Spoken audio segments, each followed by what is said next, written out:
work different jobs, get it in. Daddy, where you been? Grand. Yeah, we've been hustling.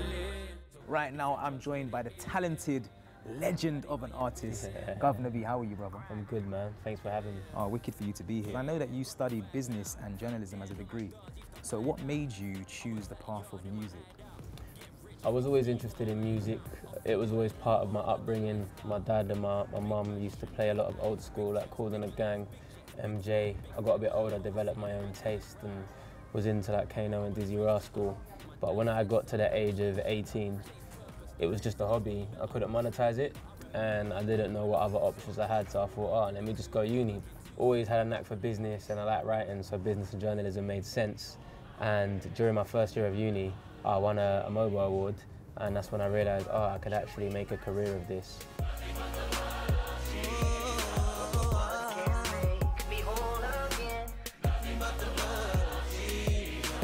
You've made some statements where you've said, you know, you don't really like when people speak about what they love in lyrics, but then hide their faith. Yeah. What is it particularly about that irritates you, I guess? There's a lot of freedom fighters, like we should be an advocate for this and an advocate for that, and I feel like if your fans love you, then they should be allowed to see what makes you who you are. And if faith is a big aspect of that, why wouldn't you share it?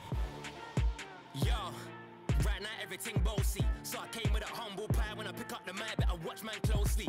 Got complacent, got content, got comfy, then got... We've got, you know, a high number rising in regards to knife and gun crime amongst the youth this year. Yeah.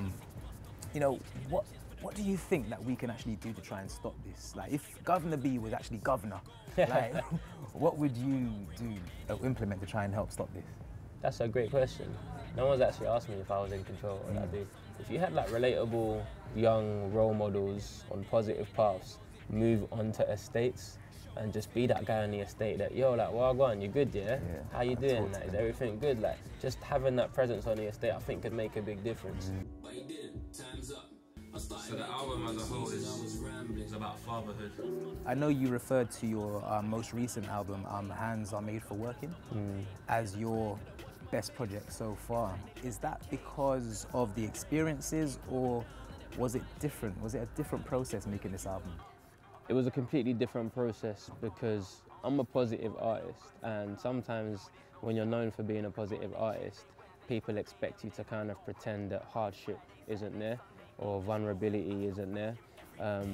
But Hands Are Made for Working is an ode to my father, who passed away pretty suddenly last year. And that was a really difficult situation, especially when you're meant to be a positive role model. And I did things after that to deal with it that I wasn't too proud of, like drinking too much or just being like a really angry person.